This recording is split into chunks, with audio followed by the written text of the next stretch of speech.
بنی اسرائیل میں ایک عورت کا شوہر باہر گیا ہوا تھا۔ اب اس عورت کا تعلق ایک دوسرے مرد سے ہو گیا اور بدکاری ہوتی رہی۔ یہ عورت ناپاک کپڑا باہر پھینک دیا کرتی تھی۔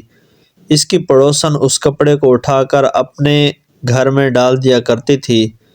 اس زمانے میں سفر بھی بڑے طویل ہوا کرتے تھے، ایک ایک سال، دو دو سال لوگ سفر میں رہ جاتے تھے۔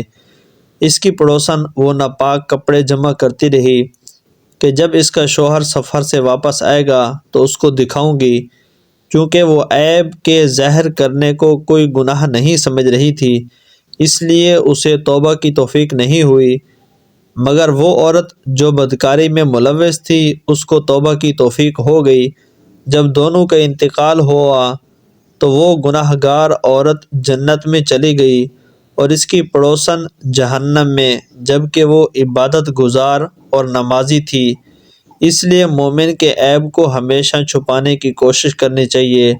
اللہ تعالیٰ بندے کی بڑی پردہ پوشی فرماتے ہیں، جبکہ اللہ تعالیٰ سب کچھ جانتے ہیں۔ شیخ سعدی رحمۃ اللہ علیہ فرماتے ہیں، اللہ تعالیٰ دیکھتے ہیں اور چھپا لیتے ہیں، لیکن ہمسایہ نہیں دیکھتا اور شور مچا دیتا ہے۔